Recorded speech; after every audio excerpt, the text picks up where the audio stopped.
Hello guys, I am Mehak here with the NCERT exercise 2.1 of class 9. Let us start. Now the first question is of exercise 2.1. Which of the following expressions are polynomials in one variable? Questions को करने से पहले statement को understand करना बहुत ज़रूरी है. The first question is कि इनमें से कौन कौन से एक्सप्रेशंस हैं जो पोलिनोमियल्स तो हैं बट इन वन वेरिएबल है एंड विच आर नॉट, और कौन से ऐसे हैं जो पोलिनोमियल ही नहीं है. एंड स्टेट रीजंस व्हाई, आपको रीज़न मेंशन करना है कि क्यों, बस आपको ये बताना है. Let us start. इसको करने से पहले आपको मैं एक बार पोलिनोमियल की डेफिनेशन रिमाइंड करवा दूं जो मैंने फर्स्ट इंट्रोडक्शन लेक्चर में बताई थी. जिसको प्रॉब्लम है वहाँ जाके देख सकता है.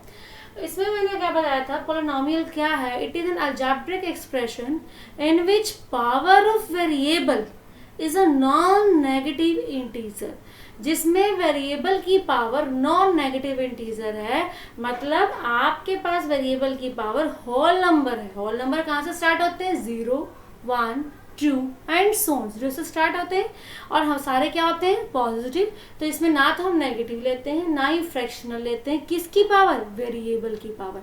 एक बात आपको माइंड में रखनी है, अगर आपको पोलिनोमियल चेक करना आ गया तो आपको कोई प्रॉब्लम नहीं आएगी. सबसे पहले मैंने आपको सिखाया था, फर्स्ट स्टेप हमें चेक करना होता है क्या वेरिएबल की पावर फ्रैक्शन है, पॉजिटिव है, नेगेटिव है, 0 है. ये आप चेक कर लोगे तो आपको पता लग जाएगा कि हमारी पोलिनोमियल है या नहीं है. उसके बाद आप चेक करोगे कि जो पोलिनोमियल है वो एक वेरिएबल में है या दो वेरिएबल में है. क्लियर. उसके बाद आप निकाल सकते हो कांस्टेंट, कोएफिशिएंट, जो हम नेक्स्ट क्वेश्चंस में करेंगे. तो फर्स्ट क्वेश्चन का फर्स्ट पार्ट है 4x² माइनस 3x माइनस 7. आप देख रहे हो राजे, ये वेरिएबल आपका x है, राइट. इसमें वेरिएबल कौन है हमारे पास? x है. वेरिएबल की power 2, it is a whole number, not negative, not fraction, right. इसी तरह वेरिएबल की पावर 1 है, नॉट नेगेटिव, नॉट फ्रैक्शनल. और यहाँ पर वेरिएबल क्या है? वेरिएबल अगर नहीं है मतलब x की पावर 0 कह सकते हैं. किसी नंबर की पावर, किसी वेरिएबल की पावर, किसी नंबर की पावर 0 क्या होती है? 1 होती है. क्लियर. तो यहाँ पर हम लिखो ना लिखो कोई फर्क नहीं पड़ता आपको. तो ये हम देख सकते हैं ये पोलिनोमियल है. Yes yes, it is a polynomial. ये पोलिनोमियल तो है बट उसने क्वेश्चन पूछा है कितने वेरिएबल्स में है. आपको तो एक ही वेरिएबल नजर आ रहा है x. x के अलावा तो कोई वेरिएबल नहीं है, y, z कुछ नहीं नजर आ रहा. इट मीन्स वन वेरिएबल में. It is a polynomial in one variable. Yes, it is a polynomial in one variable. ये हमने फर्स्ट वाला किया अभी, राइट. नेक्स्ट है y² प्लस √2. सबसे पहले आप ये चेक करो क्या ये पोलिनोमियल है. कई बच्चे देखते कहते no no no it is not a polynomial, but आपका आंसर गलत है. आपने वेरिएबल की पावर चेक करनी है, फ्रैक्शन ना हो. आपको कांस्टेंट की पावर नहीं चेक करनी है. ये कांस्टेंट है, इसकी पावर चाहे फ्रैक्शन हो चाहे नेगेटिव हो कुछ भी हो उसका कोई मैटर नहीं है. बट वेरिएबल जो है आपकी क्वेश्चन में, वेरिएबल कौन है? y. वेरिएबल की पावर क्या है? होल नंबर है. It means yes it is a polynomial again, polynomial in one variable. और वो वेरिएबल क्या है हमारा? y. और इसमें क्या था? ऊपर वाले में x था. Clear. yes, it is a polynomial in one variable. Clear. Next जो हमारा क्वेश्चन है 3√t प्लस में t√2. अब आप ध्यान से चेक करो. अभी मैंने पिछले क्वेश्चन में बताया कांस्टेंट की पावर जो मर्जी, आपको कोई मैटर नहीं है. बट वेरिएबल की पावर जो है वो होल नंबर होनी चाहिए, राइट. तो कांस्टेंट आपने देखा √2 है और कोई प्रॉब्लम नहीं. t वेरिएबल है, उसकी पावर होल नंबर है 1 है, कोई प्रॉब्लम नहीं. 3 कांस्टेंट, साथ में क्या है? √t. मतलब t की पावर, रूट को क्या बोलते हैं? 1/2. तो t की पावर 1/2 है. इट मीन्स t की पावर फ्रैक्शनल है. It means it is not a polynomial. तो आप यहाँ पर क्या लिखोगे? जब ये पोलिनोमियल ही नहीं है तो आप वेरिएबल्स का क्या बताओगे इसमें? सबसे पहला काम तो हमें क्या चेक करना होता है? पोलिनोमियल. तो आप सबसे पहले यहाँ क्या लिखोगे? This expression. ये एक्सप्रेशन है ना, इसको आप पोलिनोमियल नहीं बोल सकते. This expression is not a polynomial, right. अब वेरिएबल की बात तो दूर की है, आप ये पोलिनोमियल ही नहीं, आगे हम कुछ भी नहीं बताएंगे। तो this is not a polynomial. कौन सा एक्सप्रेशन? ये एक्सप्रेशन क्यों लिखा है? तो अलजेब्रिक एक्सप्रेशन, क्योंकि वेरिएबल्स हैं, कांस्टेंट्स हैं, कोफिशिएंट्स हैं, उसको हम अलजेब्रिक एक्सप्रेशन बोलते हैं। तो ये अलजेब्रिक एक्सप्रेशन जो है ये पोलिनोमियल नहीं है। नेक्स्ट हमारे पास इसका है फोर्थ पार्ट।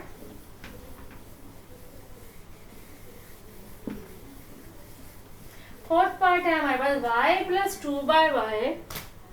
फोर्थ पार्ट है हमारा y प्लस 2/y।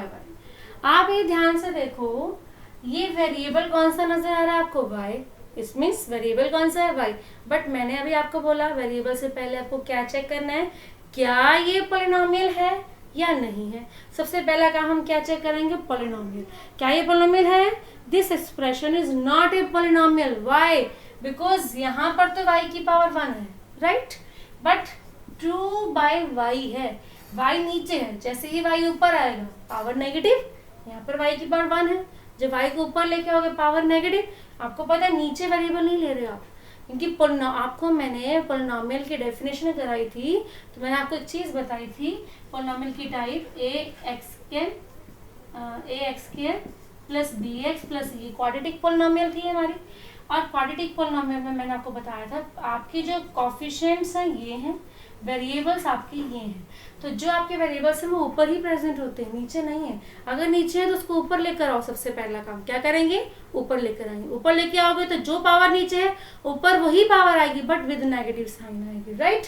तो ये आ गया विद नेगेटिव साइन। अब ये हमारे पास आ गया y plus 2/y0, because here variable की पावर क्या है? नेगेटिव। तो हमने तो क्या कहा था? An algebraic expression in which power of variable is non-negative integer means whole number आप कह सकते हो। तो ये हमारी पोलिनोमियल नहीं है। जिनको अगर प्रॉब्लम हो मेरे से कमेंट में कह सकते हो, बट मुझे लगता है आपको समझ आ गया होगा। y की इनवर्स है रजे, y की पावर -1 है, तो इस वजह से ये पोलिनोमियल नहीं है। तो यहाँ लिखोगे सीधा no, it is not a polynomial. अब उसने क्वेश्चन किया था कि आपको रीजन बताना है जो नहीं है। अब इसका रीजन क्या है? Because here power of variable कैसी है? इसकी पावर वेरिएबल की is negative integer, because here power of variable is negative integer. इसलिए ये आपका एक्सप्रेशन जो है ये पोलिनोमियल नहीं। Is it clear? Any doubt? Now next जो हमारा क्वेश्चन है, फर्स्ट क्वेश्चन का ही लास्ट पार्ट है हमारे पास। क्वेश्चन है x की पावर 10 प्लस में y की पावर 3 प्लस में t की पावर 50। x की पावर 10 प्लस y की पावर 3 प्लस में t की पावर 50। अब आपको सबसे पहला चेक क्या करना था? पोलिनोमियल। पोलिनोमियल के लिए वेरिएबल की पावर। अब आप देख रहे हो यहाँ पे एक वेरिएबल तो x है, एक y है, एक t है। तो इट मीन्स आपके पास जो वेरिएबल की जो पावर है वो क्या है? 10 है, 3 है, 50, तीनों ही पॉजिटिव है। इट मीन्स आपके पास पावर पॉजिटिव है, कोई प्रॉब्लम ही नहीं है हमें यहाँ पर। तो ये वेरिएबल तो है, सॉरी पोलिनोमियल तो है, but here power of variable जो है हमारी ये पोलिनोमियल। तो यहाँ हमने देखा कि जो हमारी वेरिएबल है वो 3 है, x, y एंड t। तो हमारे वेरिएबल कौन कौन से हैं? Here variables are 3, sorry t। और वेरिएबल्स की पावर कैसी है? नॉन नेगेटिव इंटीजर है, मींस होल नंबर है। This implies yes it is a polynomial in कितने वेरिएबल्स में है? 3 वेरिएबल्स। अब उसने क्या, अगर पोलिनोमियल नहीं है तो रीजन बताओ, बट ये तो है। तो रीजन हमारा क्या है? Because power of variable is non negative integer, means whole number. Is it clear? अब हम नेक्स्ट करते हैं इसका नेक्स्ट क्वेश्चन जो है हमारे पास। नेक्स्ट क्वेश्चन है हमारे पास right the coefficients. Next question में हमारे पास है राइट द कोफिशिएंट्स। अब हमें इस क्वेश्चन में कोफिशिएंट्स बताने हैं of x square. X square के हमें क्या बताने हैं, कोफिशिएंट्स बताने हैं. The first part is 2 plus x square plus x and the second part is 2 minus x square plus x cube and the third part जो हमें दे रखा है वो हमें दे रखा है स्टेटमेंट में pi by 2 x square plus में x and the fourth part is square root 2x minus 1. Clear. तो आपको यहाँ पर कोफिशिएंट्स बताने हैं एक्स स्क्वायर के. आप सबको याद होंगे कोफिशिएंट्स क्या होते हैं. The term associates with the variable are called coefficients. ये मैंने आपको इंट्रोडक्शन लेक्चर जो फर्स्ट था पॉलिनोमियल चैप्टर को उसमें क्लियर किया था. अगर आपको कोई प्रॉब्लम आती है वहाँ जाके आप देख लो. तो इसमें क्या बताया है हमने, द कोफिशिएंट्स क्या है जो वेरिएबल के साथ लग के आते हैं. राइट. तो the terms which are associates मतलब जुड़ी हुई हैं with the variables that are called coefficients. Now here x square का पूछा है खाली आपसे. आप एक्स स्क्वायर को देखो, एक्स स्क्वायर के साथ कुछ भी नहीं है मतलब 1 है. तो एक्स स्क्वायर का कोफिशिएंट क्या है यहाँ पर 1. तो फर्स्ट पार्ट में एक्स स्क्वायर का कोफिशिएंट हमारे पास कितना है 1 है. नाउ द सेकंड पार्ट है हमारे पास एक्स स्क्वायर का कोफिशिएंट बताना है. यहाँ पर किसका साइन है माइनस का, मीन्स ये -1 है. राइट. जिसका पूछा जाए उसका बताओ आप. ये 1 मार्क के क्वेश्चंस आते हैं आपके पेपर में. नेक्स्ट है एक्स स्क्वायर का कोफिशिएंट बताओ. ये क्या है पाई बाय 2. इसको क्या बोलते हैं पाई. ये क्या है पाई बाय 2. इसका कोफिशिएंट जो भी साथ लगा हुआ है कुछ भी हो नथिंग मैटर, उनकी आपको पावर नहीं चेक करनी, वेरिएबल की कोफिशिएंट निकाल के देना है आपको. अब x है यहाँ पर, एक्स स्क्वायर तो यहाँ है ही नहीं. x का कोफिशिएंट √2 है, 1 है कांस्टेंट नंबर. बट यहाँ पर x स्क्वायर आपको नजर ही नहीं आ रहा. जब x स्क्वायर है ही नहीं तो उसका कोफिशिएंट क्या होगा 0. इसमें 0 समथिंग, 0 को किसी से मल्टीप्लाई करोगे तो 0 आएगा. तो अगर कोफिशिएंट x स्क्वायर का नहीं है तो मैं लिख सकती हूँ 0 × x स्क्वायर. क्योंकि आपको पता है 0 को किसी से भी मल्टीप्लाई करो आंसर क्या आता है 0. तो x स्क्वायर का कोफिशिएंट कितना है ही नहीं था x स्क्वायर, तो हमने 0 × x स्क्वायर लिख दिया. क्यों लिखा आपको पता है 0 × x स्क्वायर को 0 लिख सकते हैं. वाई 0 को किसी भी नंबर से मल्टीप्लाई करोगे आंसर विल बी सेम. तो हमारे पास यहाँ रहेगा 0. तो कोफिशिएंट ऑफ एक्स स्क्वायर हमारे पास क्या आएगा 0. This is the our second question of this exercise. Now we are doing